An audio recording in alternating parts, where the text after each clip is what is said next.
오늘 설교 제목은 어디쯤 가고 계십니까? 라는 제목입니다. 미국에서 실제 있었던 사건이었습니다. 어떤 사람이 맑고 큰 호숫가에 살고 있었는데 이분은 수영을 참 잘했습니다. 그래서 그 호수에 즐거이 수영을 해 왔었습니다. 어느 날 여느 때와 같이 자기가 그 호수에 뛰어들어서 헤엄을 쳐서 깊은 중앙 가까운 데까지 갔다가 되돌아오는 길이었습니다. 근데 맑던 하늘이 갑자기 어둑어둑해지더니 부슬비가 내리고 호수 위에 짙은 안개가 끼기 시작했습니다. 이것이 너무 짙어서 1m 앞을 분간할 수 없는 그런 어떤 처지가 되다 보니까 조금 두려운 생각이 들었습니다. 그러나 그 사람은 늘상 그곳에서 경험삼아 수영을 해왔기 때문에 돌아오는 길이었기 때문에 그 방향으로 계속해서 헤엄을 쳤습니다. 그리고 한동안 이제는 호숫가에 다다랐겠거니 생각하고 발을 내려보았더니 땅이 닿지 않았습니다. 그래서 아직까지 조금 더 가야 되는 모양이구나 생각해서 다시금 열심히 헤엄을 쳤습니다. 그럼 몇 분이 지난지 모르지만은 이제는 분명히 호숫가일 거야 라고 발을 내렸더니 전혀 땅이 닿지를 않았어요. 그때 이 사람이 갑자기 두려움이 생기기 시작했습니다. 내가 가고 있는 방향이 잘못된 방향이 아니었는가 라는 생각이 들었어요. 그래서 이때 자기가 두려움을 느끼면서 허겁지겁 돌아서서 가던 방향과 반대 방향으로 다시금 열심히 헤엄을 쳤습니다. 한참을 치고 난 뒤에 이제는 호숫가에 어느 정도 왔겠지라고 생각해서 발을 내려보니까 왠지 수심이 더 깊은 것 같은 느낌이 들었습니다. 이때부터 이분은 당황하기 시작했어요. 어느 방향으로 가야 될지 방향을 잃어버렸습니다. 다시 돌아서 헤엄을 치고 또 발을 내려보고 다시 또 반대 방향으로 가고 이렇게 계속해서 발을 내려봤지만은 땅에 닿지를 않았습니다. 자기 생각에는 몇 시간이 지난 것 같았습니다. 이 사람은 방향을 잃어버리고 계속 제자리에서 호수 중앙에서 맴돌고 있었던 것입니다. 그럴 때 너무 당황했고 이제 힘도 다 빠져서 이제는 여기서 죽는구나. 그렇게 내가 수영을 잘하는 사람인데 내가 물에 빠져 죽다니 이런 두려운 생각이 들었습니다. 그러고 난 뒤에 잠시 멈추었습니다. 그리고 발로 물질을 하면서 잠시 떠 있었어요. 호수는 고요했습니다. 안개만 짙게 깔려가지고 한 치 앞을 내다볼 수 없는 상황이었지만은 다행히 귀가 열려 있었습니다. 조용한 호숫가에 잔잔히 멀리서부터 작은 소리가 들렸는데 그 소리는 다른 소리가 아니라 새의 소리, 새가 지저귀는 소리였습니다. 아주 희미하게 들렸지만은 분명히 들려오는 방향이 한 방향이었습니다. 그래서 이 사람은 거기서부터 다시금 조금씩 그 새소리가 나는 방향으로 움직이기 시작했습니다. 그리고 가다가 다시금 서서 다시 새소리를 듣고 또 조금 더 헤엄을 쳐가지고 가다가 또 새소리를 듣고 그렇게 한참을 나오는데 점점 새소리는 커지기 시작했어요. 그리고 그 방향을 향해서 열심히 헤엄을 치고 왔습니다. 근데 이미 너무 많은 힘을 썼던 탓에 이제 기진맥진해가지고 이젠 더 이상 헤엄을 칠 힘도 없고 내가 여기서 죽을 수밖에 없구나 해가지고 자포자기한 심정으로 발을 내렸습니다. 그랬더니 발이 땅에 닿았습니다. 그리고 난 뒤에 그 사람은 호숫가를 걸어서 나오게 됐다는 겁니다. 여러분들, 우리가 예수를 믿는 사람인데 우리가 믿음의 길을 걷는 사람인데 우리가 믿음 생활을 할 때도 가끔은 우리가 멈춰서서 귀를 기울여야 될 때가 있다는 것입니다. 세미한 음성에 귀를 기울이면서 내가 가는 방향이 정말 이 방향이 맞는가를 점검해야 된다는 겁니다. 내가 걸어가고 있는 믿음의 길이 정말 주님이 원하시는 그 길 맞는가라는 것을 우리가 점검해야 된다라는 겁니다. 근데 참 슬픈 것은 우리가 수년째 그렇게 열심히 믿고 아멘하며 찬양하고 살아왔지만은 어쩌면 우리는 이 물에 빠졌던 수영 잘했던 사람처럼 제자리에서 맴돌 수도 있다는 것, 이게 우리를 슬프게 하는 것입니다. 여러분들, 여러분들이 지금 걸어가는 그 믿음의 길이 정말 바른 방향이 맞는가요? 우리 교회가 걸어가는 그 믿음의 방향이 주님이 원하시는 방향 맞습니까? 오늘 본문을 통해서 우리가 주님이 원하시는 그 방향은 어떤 방향일까라는 것을 한번 찾아봤으면 좋겠습니다. 예수 믿는 사람이 걸어가야 될 방향은 뚜렷합니다. 주님이 제시한 딱 한 방향밖에 없습니다. 그것이 동이든 서든 남이든 북이든 상이든 하든 주님이 우리를 통해서 요구하시는, 요청하시는 그 방향은 한 가지 방향밖에 없습니다. 오늘 본문에서는 그 방향을 뭐라고 얘기하냐면 거룩함이라고 이야기하고 있습니다. 오늘 말씀 3절 한번 우리 다시 한번 읽어보겠습니다. 다 같이 3절 시작. 하나님의 뜻은 이것이니 너희의 거룩함이라 곧 음란을 버리고. 아멘. 3절에서는 하나님의 뜻은 이것이니 너희의 거룩함이라 라고 합니다. 하나님의 뜻이 우리의 거룩함입니다. 그리고 7절 말씀에도 그렇게 되어 있지 않습니까? 하나님이 우리를 부르심은 부정하게 하심이 아니요 거룩하게 하심이니. 우리가 걸어가는 방향은 거룩입니다. 우리가 전국적으로 이루어야 될 그 성취도 거룩입니다. 거룩을 위해서 우리를 부르셨고 거룩해지기 위해서 우리를 훈련시키시고 거룩해지기 위해서 우리를 교회 안에 두신 것이다 라고 하는 것입니다. 여러분들, 이 거룩이라는 단어는 우리가 잘 압니다. 거룩이라는 것은 구별되다라는 얘기죠. 우리는 유교적인 어떤 오리엔테이션된 마음이 있고 그런 어떤 도덕 교육을 받았기 때문에 거룩이라고 하면 점잖은 것이다 라고 생각하고 죄를 짓지 않는 것이다 라고 생각하고 어떻게 보면 성숙한 것이다 라고 생각하는데 성경적인 의미는 그런 의미가 아닙니다. 거룩이란 것은 결국은 구별되어 있다라는 겁니다. 죄를 짓더라도 거룩할 수가 있어요. 아니, 죄를 짓는데 어떻게 거룩하죠? 그가 구별된 사람은 그 죄를 이기고 나오는 그것이 거룩입니다. 우리가 거룩하다는 것은 그것은 단순히 우리가 뭔가 상태적인 어떤 의미가 아니라 그는 진행적인 역동적인 어떤 방향성의 문제입니다. 구별된 방향에 서 있고 구별된 길 위에 서 있다는 것을 알 수가 있습니다. 그래서 어떤 분은 그렇게 표현하더라고요. 예수 믿는 사람들의 특징은 올라가는 것을 부끄러워하고 내려가는 것을 두려워하지 않는다, 이렇게 표현했습니다. 올라간다는 말은 뭡니까? 잘 되는 걸 말합니다. 세상적인 성취고 성공이고 명예를 얻는 거, 많이 가지는 것들입니다. 근데 예수를 진짜 믿는 사람은 그런 것을 얻을 때 혹시 이것이 주님이 원하시지 않으면 어떡할까라는 두려움이 생긴다는 거예요.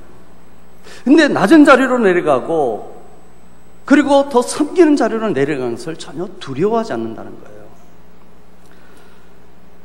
우리는 예수를 믿기 때문에 예수님의 삶을 따라가는 사람들이에요. 예수님의 삶이 이 거룩을 우리에게 본을 보이셨던 그런 삶이었죠. 빌립보서 2장 5절부터 8절까지 나오는 말씀입니다. 너희 안에 이 마음을 품으라 곧 그리스도 예수의 마음이니 그는 근본 하나님의 본체이시나 하나님과 동등됨을 취할 것으로 여기지 아니하시고 오히려 자기를 비워 종의 형체를 가져 사람들과 같이 되었고 종의 형체를 가져 사람들과 같이 되었고 사람의 모양으로 나타나셨음에 자기를 낮추시고 죽기까지 복종하셨으니 곧 십자가에 죽으심이라. 예수님이 가신 길이에요. 그게 예수님의 거룩의 길이었고요. 우리가 예수를 믿는다면 예수님을 따라가는 삶을 사는 것이 예수를 믿는 삶입니다. 맞습니까? 예수님을 쫓아가야 되는 거죠. 예수님은 올라가시고자 한 것이 아니라 내려가셨다는 거죠. 그러면 우리의 삶도 결국은 올라가고자 하는 것이 아니라 내려가는 삶이 맞는 삶이다라고 우리가 살펴봐야 됩니다. 예수를 믿는 것은 예수님을 따라가는 삶인데요. 예수님이 분명히 마태복음 16장 24절에 이렇게 말씀하시죠. 예수께서 제자들에게 이르시되 누구든지 나를 따라오려거든 자기를 부인하고 자기 십자가를 지고 날마다 나를 좇을 것이냐 나를 따를 것이니라 라고 얘기했습니다. 여기서 이야기는 나를 따라오려거든 예수를 믿으려고 한다면은 자기를 부인하고 자기 십자가를 지고 예수님을 따라가야 된다고 분명히 이야기하고 있다라는 겁니다. 여러분들 예수를 믿으면서 예수 따라가지 않는 방법이 있을까요? 그건 없죠. 예수를 믿는다고 하면서 자기 십자가를 지지 않고 믿을 방법이 있을까? 그것도 없습니다, 사실은. 어쩌면 우리가 예수를 믿으면서도 예수를 따라가지 않고 예수를 믿으면서도 자기 십자가를 지지 않는 삶을 산다면 그 사람은 가짜라고 할 수 있죠.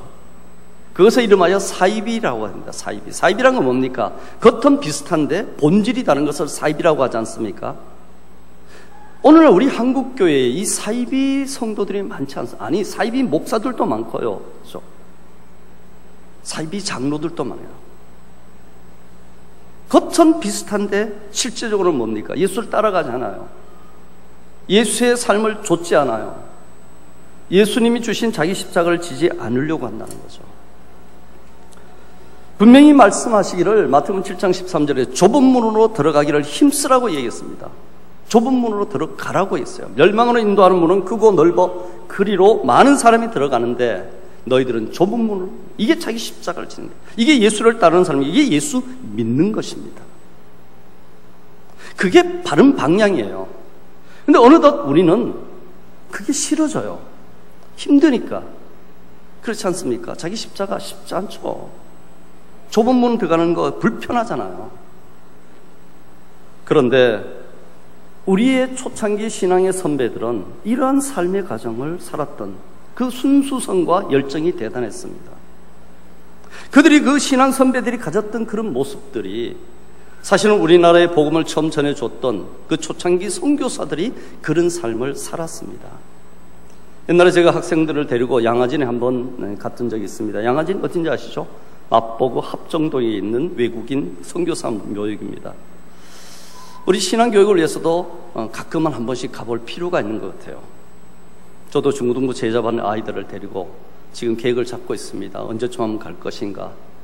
또 저 성막을 교육시키는 것도 한번 가려고 하고 이렇게 하고 있습니다.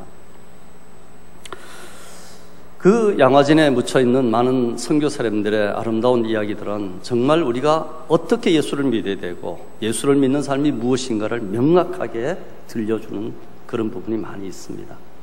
원래 그 양화진이라는 곳이 묘지가 쓰게 된 그 과정도 재미있는 이야기가 있습니다. 재미있다기보다도 참 에피소드가 있습니다. 처음으로 그곳에 묻혔던 분이 존 헤론이라는 선교사입니다. 원래 이분은 영국에서 태어났습니다. 아버님이 목사였기 때문에 14살 때 미국으로 건너가서 이민 목회를 합니다. 그래서 테네시주의 그 녹스빌이라는 곳에 작은 교회를 이렇게 아버지가 개척을 하고 목회를 할 때 그곳에 자라납니다. 그런데 테네시 주립대학의 의과대학에 이분이 진학했는데 학교가 생긴 이후로 최우수 졸업생이 되었어요. 얼마나 탁월한 능력이 있고 대단한 어떤 그 은혜를 가진지 몰라요. 그래서 이 의과대학에서 당신은 우리 이 본교를 위해서 교수로 남아서 제자들을 양육해 줬으면 좋겠다라고 간곡히 부탁을 해요. 근데 이분이 그것을 갖다가 거절합니다. 그리고 한국에서 지금 선교의 문이 열리고 있는데 선교사는 받아들이지 않고 의사와 교사가 필요하니까 학교를 할 사람과 병원을 할 사람이 필요하니까 혹시 헌신된 사람이 있으면 돌아달라라는 요청이 들었을 때 이 사람이 기꺼이 그 모든 것을 버리고 갓 결혼한 아내와 더불어서 1885년 6월 21일 날 제물포에 도착합니다. 그리고 그때 먼저 1년 전에 들어왔던 알렌이라는 그 의사와 더불어서 제중원, 강혜원 알잖아요. 그곳에서 이제 선교 활동을 시작합니다. 근데 이분이 들어와서 굉장히 헌신적으로 일을 했습니다.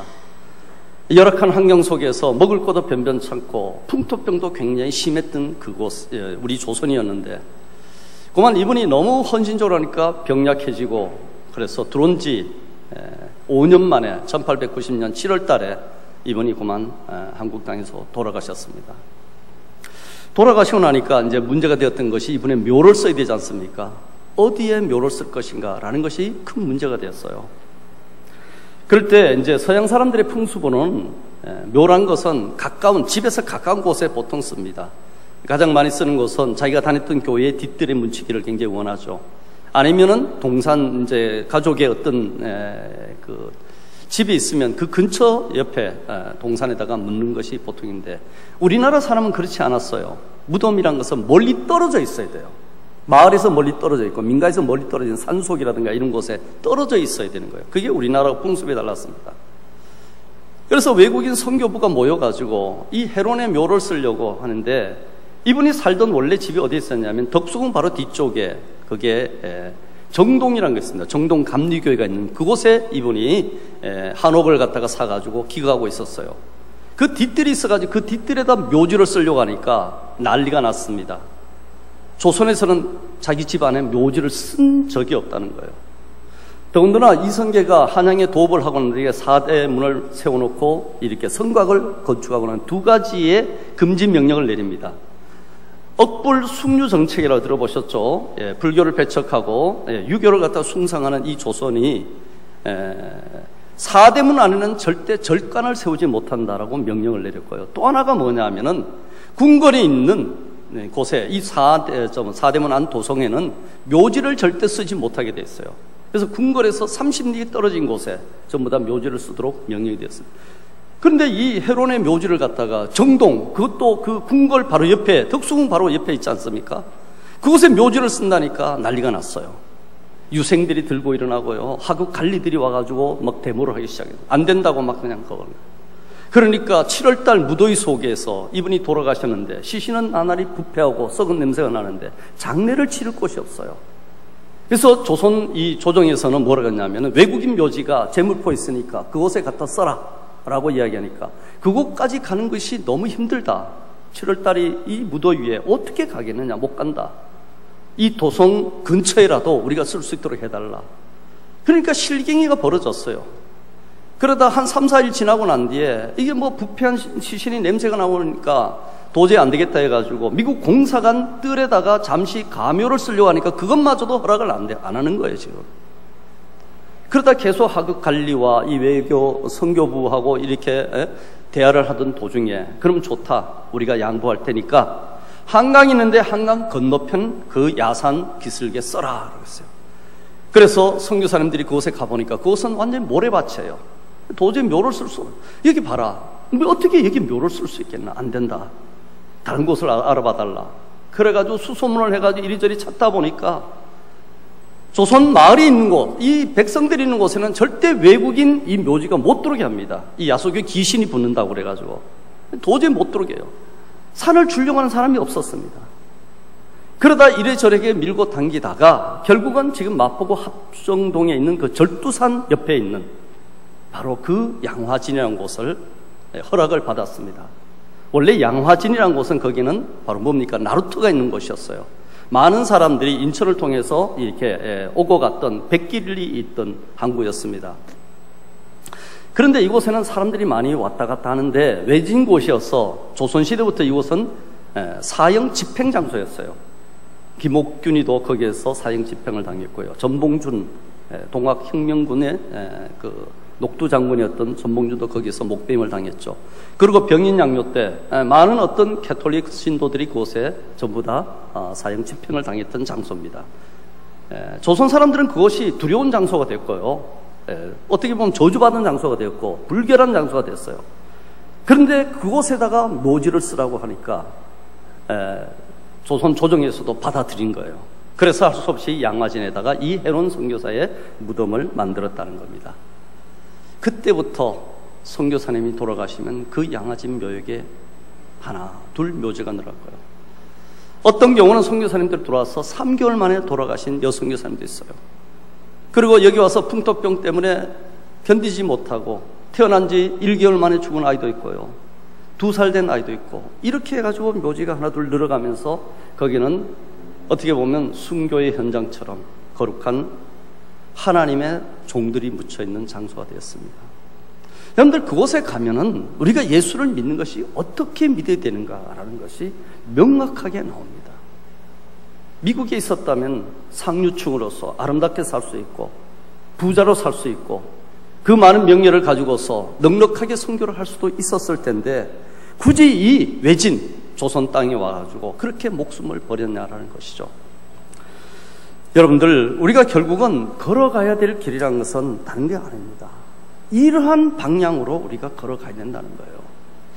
물론 제가 말씀드린 것은 다 선교사님이 되라는 얘기도 아니고요. 주의 종이 되라는 얘기도 아니고요. 목회자가 되라는 얘기도 아닙니다. 그러나 우리가 가는 길이란 것은 바로 주님이 원하시는 그 거룩의 길, 그것은 낮아짐의 길이고, 그리고 더욱더 자기를 부인해 가는 그런 어떤 성숙의 길이다라는 겁니다. 우리가 이 길 위에 서 있다면은 우리는 주님이 원하시는 그 걸음을 걸어서 결국은 주님의 나라에 이룰 수 있다는 겁니다. 잠시 우리가 신앙생활을 하다가 멈춰서서 돌아볼 때 혹시 내가 가는 길이 이 길 맞는가? 내가 서 있는 이 길이 정말 주님이 원하시는 길인가? 되물어 봐야 되지 않을까라는 겁니다. 여러분들, 여러분에게 두 가지만 물어보겠습니다. 여러분이 지금 걸어가는 그 믿음의 길 위에서 그 끝날에 주님을 만날 수 있습니까? 라는 게 첫 번째 질문입니다. 여러분이 서 있는 그곳, 그 길을 위해서 주님을 만날 수 있는 길입니까? 두 번째 질문은 그 길을 위해 서 있다면 주님이 원하시는 그 길 위에서 얼마만큼 가고 계십니까? 라는 거예요. 주님이 원하시는 건 이까지 오라 했는데 아직까지 나는 주자면서 여기에 서 있다면 못 미치죠. 우리가 늘상 거기에서 시험 받고 꼬꾸라지고 다시 일어나고 그렇게 소금쟁이처럼 맴도는 신앙생활이 된다면 주님의 마음이 많이 아프시다는 겁니다. 주님은 우리를 부르실 때 반드시 목적을 가지고 부르셨습니다. 한 사람 한 사람, 마태복음에 보더라도 각각 그 양의 이름을 불러서 우리를 불러들이셨다고 그랬어요. 우리의 각자의 나름대로 불러드렸어요. 5달란트 받을 자가 있고요, 10달란트 받을 자가 있고 1달란트 받을 자 각각입니다. 1달란트 받은 자는 1달란트만 남기면 굿입니다. 10달란트 받은 자는 10달란트 남겨야만 굿이 되는 거죠.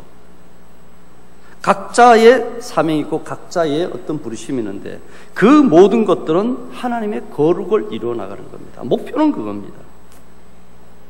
그런데 우리가 그 하나님의 거룩을 이루어가는 위치에서 그 길을 위해서 얼마만큼 가고 있느냐라는 거예요. 얼마만큼 가고 있느냐.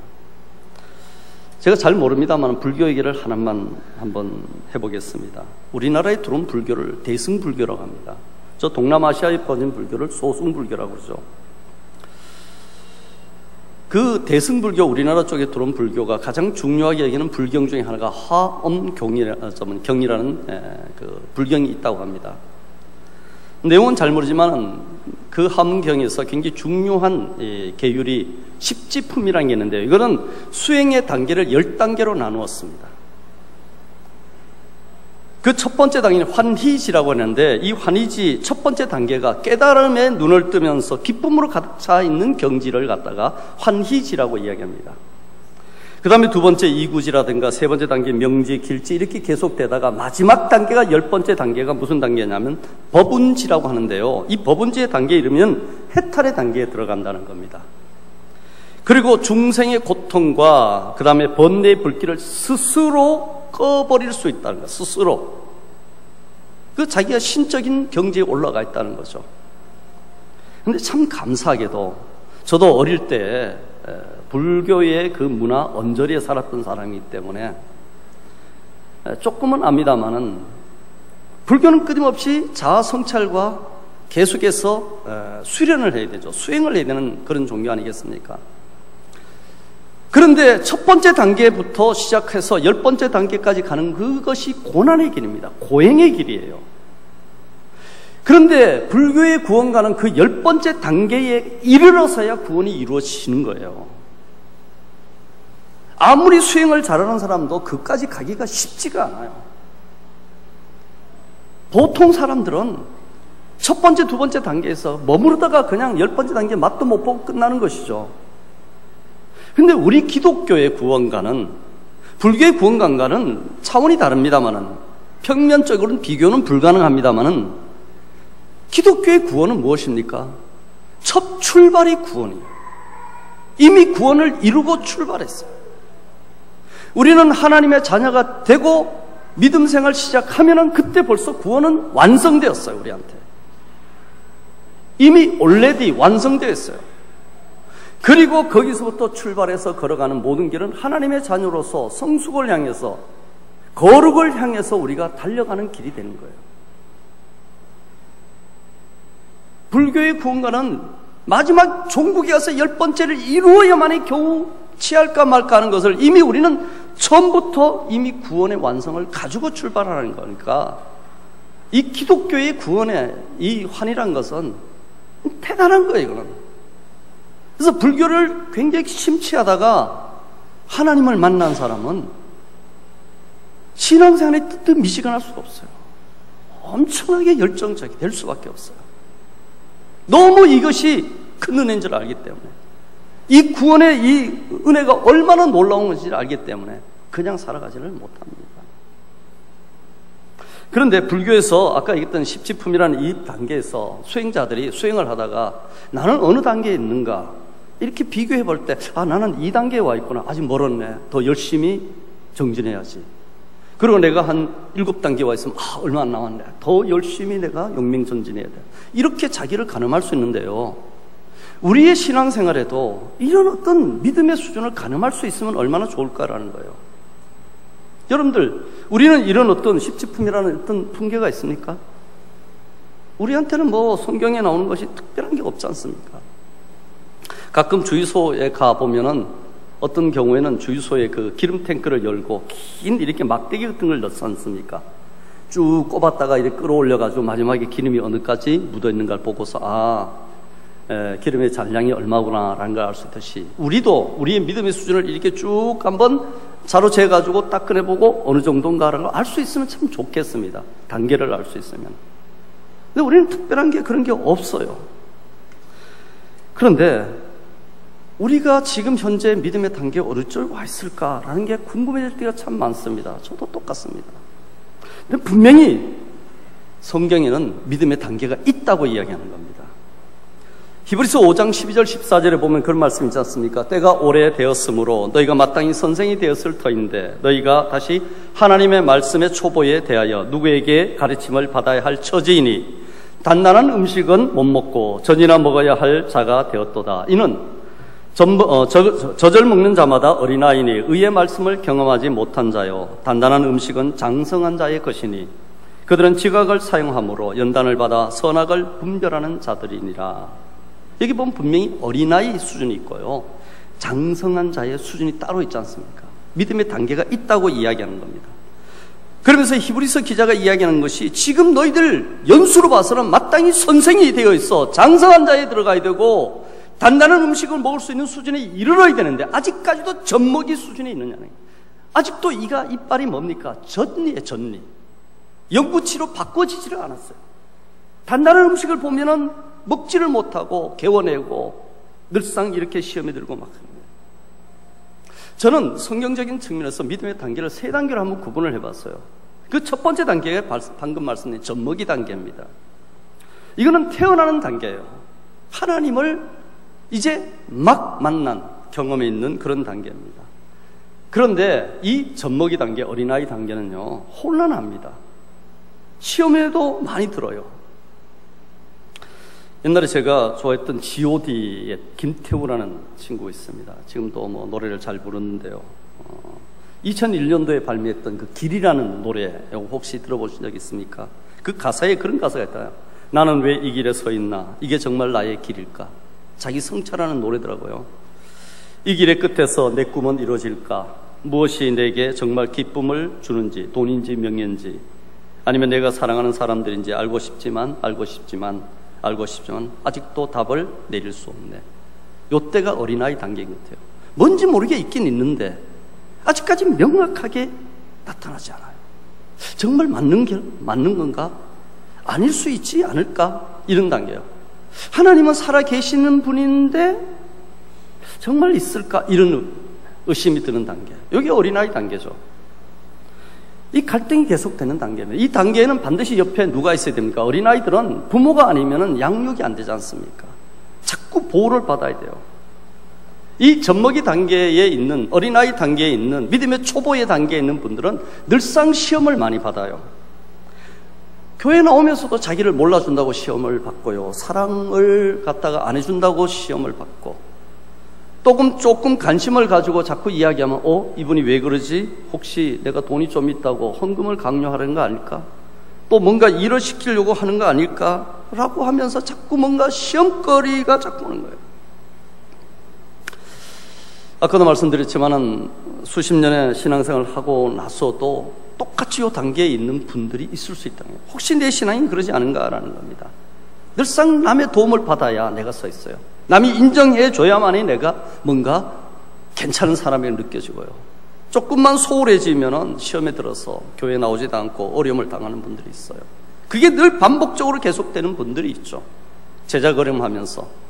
이런 분들은 히브리서 5장에서 말했듯이 이미 때가 오래되었는데 아직까지도 초보 단계에 있는 거예요. 여기에 대해서 우리가 경계심을 가져야 된다는 겁니다. 우리는 그 길 위에 서 있다면 반드시 걸어가야 되는데 그 길 위에서는 우리가 돌아갈 수 없는데 계속 거기에서 맴돌고 있기 때문에 문제가 된다는 것이죠. 그러나 주님은 부르심의 목적이 뚜렷하기 때문에 그 자리에 머물게 하시지 않습니다. 등을 떠밀어서라도 자꾸 나가게 하시는 것이죠. 그래서 두 번째 단계로 넘어가는데 그 두 번째 단계를 저는 성경에서 제자의 단계라고 생각했습니다. 이 제자의 단계는 훈련의 단계예요. 하나님께서 가만 내버려 두지를 않아요.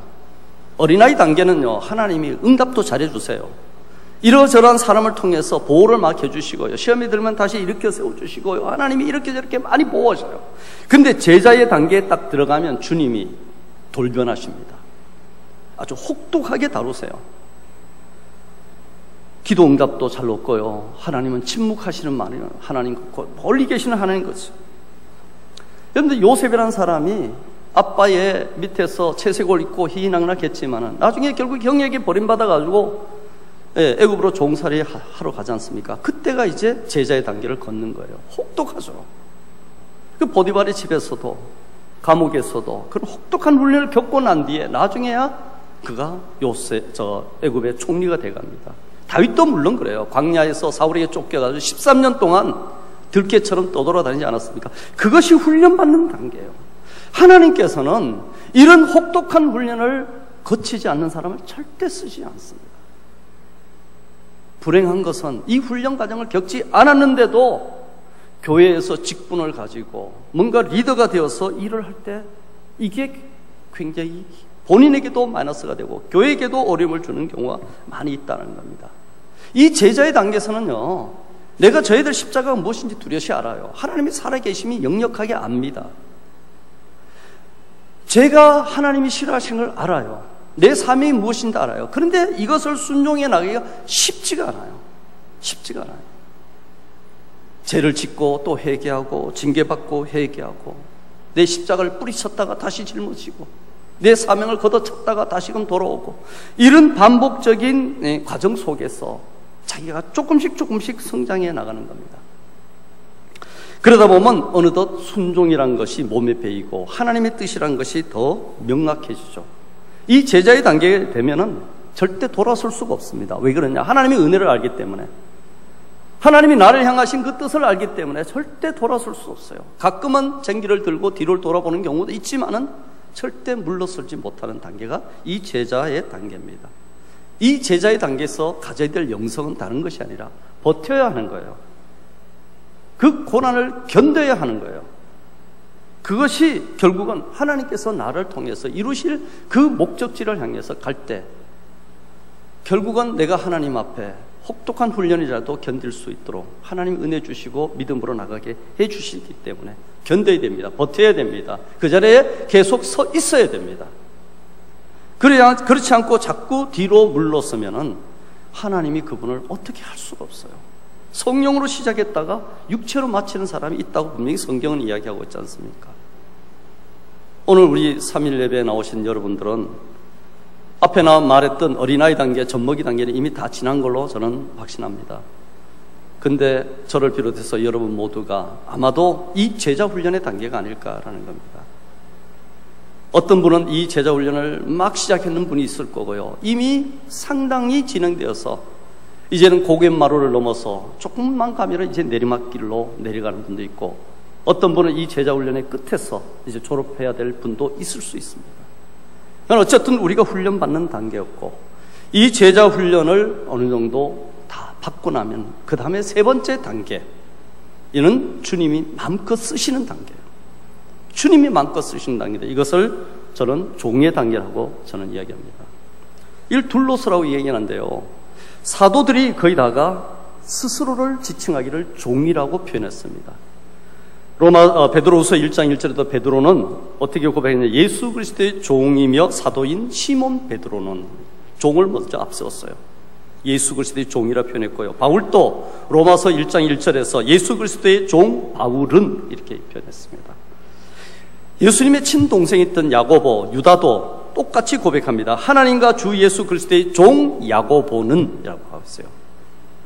예수님의 친동생이었지 않습니까? 근데 나는 예수님의 육신의 친동생이었다는 표현은 한마디도 없습니다. 거기에서 예수 그리스도의 종 야고보라고 고백하고요. 유다도 유다서에서 어떻게 고백하느냐면 예수 그리스도의 종이요 야고보의 형제인 유다는 이렇게 해요. 야고보의 형제예요.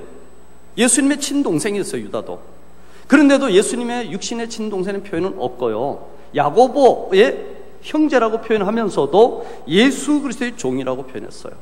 디모데도 예수 그리스도의 종이라고 표현했고요. 에바브라도 예수의 종이라고 분명히 이야기했습니다. 종의 단계입니다. 이 종의 단계는 이제 순종의 단계예요. 자기 뜻을 포기하고 하나님의 뜻에 완전히 복종하는 단계입니다. 이 단계가 되어서야 주님께서는 손에 익은 연장처럼 사명을 주고서 마음껏 쓰시는 단계가 됩니다. 예수님 부활하시고 난 뒤에 갈릴리 호숫가에서 제자들을 부르시고 수풀에 구운 떡과 고기를 먹이시고 난 뒤에 옆에 있던 베드로에게 묻죠. 내가 나를 사랑하느냐? 3번을 묻지 않습니까? 나중에는 근심하여 내가 정말 주님을 사랑하는 주께서 아시나이다 고백했을 때 그 다음에 이르시는 말씀이 뭐냐면은 내가 진실로 진실로 내게 이르노니 내가 젊어서는 스스로 띠띠고 원하는 곳으로 다녔거니와 늙어서는 내 팔을 벌리니 남이 내게 띠띠우고 원하지 않는 곳으로 데려가리라. 이 말씀을 하시면 베드로가 어떠한 죽음으로 하나님께 영광을 돌릴 것임을 가리키심이더라 그랬어요. 베드로가 갔던 그 길은 자기가 원하지 않는 곳으로 끌려가서 결국은 죽음을 당하는 길이에요. 그런데 그 길에서 베드로는 하나님의 영광의 길이라면 복종해 당하는 단계예요. 이것이 종의 단계라고 이야기하는 것입니다. 종의 단계는 절대 복종의 단계입니다. 여러분들 뛰어난 명만은 말입니다. 잘 훈련된 명만은 주인이 이렇게 꽃피를 낚아채고 박차를 차면은 화살이 빗발치는 그 전쟁터에서도 전진해 나가는 것이 훈련된 명마의 특징입니다. 주님이 쓰시는 사람의 특징은 그거예요. 우리의 개인의 뜻이 있고 생각이 있고 경험이 있고 여러 가지 그게 있지만은 주께서 이것을 하라고 명령이 딱 떨어지면 거기에서 두말하지 않고 자기 뜻을 포기하고 주님의 뜻에 따라가는 겁니다. 이렇게 가는 사람을 예수님의 삶을 닮아가는, 예수의 길을 가는 사람이 예수 믿는 삶의 길이라고 할 수 있습니다. 겟세마네 동산에서 주님께서 그렇게 고백하지 않습니까? 내 아버지여 만일 할만하시거든 이 잔을 내게서 지나가게 하옵소서. 그러나 나의 원대로 마옵시고 아버지의 원대로 하옵소서. 이겁니다. 요 기도의 경지까지 가서 기도를 하신다면 바로 종의 단계에 가 있다고 보는 것입니다. 여러분들 이 종의 단계까지 갔을 때 비로소 거룩이란 것의 개념을 깊이 체득하리라고 저는 생각합니다. 우리나라에서 잘못된 용어 중에 하나가 목사를 가리켜서 주의 종이라고 이야기합니다. 물론 틀린 말은 아닙니다. 근데 종은 종이지 종님이라고 또 이야기하는 경우도 있어요. 종님, 우리 주의 종님. 말이 안 되지 않습니까? 근데 주의 종은 목사만 주의 종입니까? 아니잖아요.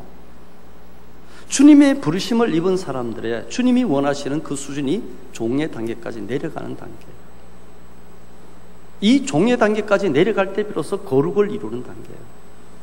내 뜻을 포기했는데요, 나를 부인하는데요, 주님이 주신 십자가를 즐거이 지는데요, 그때 비로소 주님이 부르신 목적을 이루어나가는 거룩의 단계에 가는 겁니다. 여러분들 말씀을 맺겠습니다. 하나님은 우리의 뜻을 가지고 부르셨어요. 그렇지 않습니까? 우리가 가는 그 길이 믿습니다. 할렐루야. 근데 열심히 구하고 열심히 원하고 열심히 신앙생활하는데 나중에 보면 전부 다 내 뜻을 이루려고 하나님을 쫓았어요. 내 목표를 성취하려고 하나님 앞에 부르짖었어요. 복을 받기 위해서, 그 복이라는 게 세상적인 축복을 받기 위해서 내가 열심히 헌금하고 내가 열심히 봉사하고 내가 선교도 가고 이것도 하고 저것도 하는 거예요. 전부 다 그것은 어린아이 단계에서 머물러 있는 단계일 수 있다는 거죠. 근데 정말 우리가 걸어가는 길이면 작년보다 올해 내 것을 더 많이 포기해야 됩니다. 내 성질이 더 많이 죽어 있어야 돼요. 내 뜻을 갖다가 관철시키는 곳이 내가 활동하는 그 단체에 내가 있어야 될 목적이에요. 어떤 데는 하고 싶은 말이 있더라도 입을 다물 때가 있고요. 속에서 부글부글 끓는데도 참아야 될 때가 있는 것이죠. 그게 훈련을 받는 제자도의 길입니다. 그 길 끝에서는 주님이 이제는 내가 부른 종아라고 부르실 거예요. 주님이 종이라고 우리를 부르시지 어떻게 목사를 가서 우리가 그냥 주의 종이라고 부를 수 있겠습니까? 목사라도 주의 종이 안 된 사람이 많이 있을 겁니다. 성도도 다 똑같지 않습니까? 우리가 가는 그 길은 결국은 주님이 이루시는 그 거룩을 향해 가는 겁니다. 고난이 있더라도요, 주님은 거룩을 위해서 그 고난을 허락하셨다는 거예요. 잘 되는 것도 결국은 그 거룩을 이루는 하는 단계에 그친 거예요. 모든 것들이. 우리가 이 목적지, 우리 방향을 갖다 잃어버리면 우리는 어떻게 보면 나중에 정말 하나님 앞에 가가지고 큰 후회를 할 수 있다는 겁니다. 여러분들 한번 우리가 생각해 봅시다. 8월 달에 우리가 선교를 갑니다. 선교 축제가 있어가지고요, 우리가 참 미자립 교회, 어려운 교회 가서 도우잖아요. 근데 두려운 마음이 좀 있어요. 우리가 정말 도우러 가는 겁니까?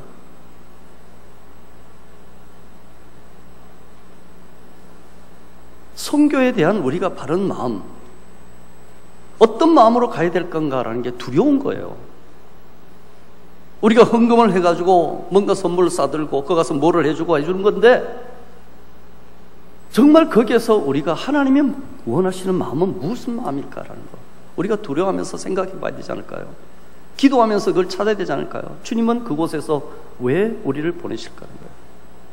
외적인 부분에서는 그런 부분이 많이 있을 겁니다. 가서 섬기고요, 우리가 해주고 거기서 발견한 여러 가지 많은 하나님의 일하심을 우리가 목도할 수 있고요. 그런데 또 하나는 과정 속에서 하나님은 내 쪽으로 우리를 훈련시키는 과정이라고 우리가 생각해야 됩니다. 더 성숙해지라고 일을 주십니다. 일이 잘 틀어질 때가 있죠. 안 될 때가 있죠. 마음이 안 맞을 때가 있죠. 그런 가운데서 내가 깨어지고 내가 더 낮아진다면은 여러분들, 하나님은 어쩌면 그 선교라는 축제라는 것을 이용해서 우리를 더 훈련시키는 장으로 만들어 가신다는 겁니다. 그곳에서 우리가 정말 영적 성숙을 위해서, 믿음의 진보를 위해서 우리가 더 겸손하게 무릎 꿇고 기도하면서 우리가 나가야 되지 않을까라는 겁니다. 여러분들 바라건대 거룩을 이뤄가는 하나님의 그 길을 위해 꼭 서서 그 길 끝에서 주님을 꼭 만날 뿐더러 우리가 주님이 원하시는 만큼 우리가 뚜벅뚜벅 걸어가는 믿음의 거룩한 길이 되기를 간절히 축원하고, 우리 교회가 또한 이 길을 위해서 하나님이 주신 사명을 끝까지 완성해나가는 귀한 교회가 되실 것을 주의 이름으로 축원합니다. 오늘 찬양 한 곡하고 같이 기도하는 시간을 가지기를 원합니다. 오직 예수뿐이네 라는 곡인데요, 은혜 아니면 살아갈 수 없네, 그런 가사죠. 근데 그 후렴 부분에서 이런 얘기가 나옵니다. 그 신계획 다 볼 수도 없고 작은 고난에 지쳐도 주께 묶인 나의 모든 삶 버티고 견디게 하시네. 버티고 견디게. 하나님의 은혜가 임하면요, 하나님의 은혜가 임하면 모든 일이 잘 되는 게 아니래요. 하나님의 은혜가 임하면 막 내가 원하는 대로 뭔가 착착착 잘 되는 것도 아닐 수 있어요. 근데 하나님의 은혜가 임하면 도저히 견딜 수 없는데 견디게 만들어요. 저는 그게 은혜라고 생각해요. 도저히 참을 수 없는데 버티게 만드시는 게 하나님의 은혜라고 생각해요. 예수의 은혜가 우리를 채워서 우리가 살아가는 동안 팍팍하지 않습니까? 더 힘들어지지 않습니까? 못 하나 쉬운 게 없어요. 나가 내 자신을 볼 때도 늘 시험에 드는 경우가 많이 있지 않습니까? 아직까지도 그것밖에 되지 못했나라는 그런 자괴감도 들고 자기 비하 속에, 자기 열등의식 속에 빠지는 경우도 많지 않습니까? 그런데 하나님의 은혜는 그것을 버티고 견디게 하셔서 결국은 또다시 걸어가게 만드신다는 거예요.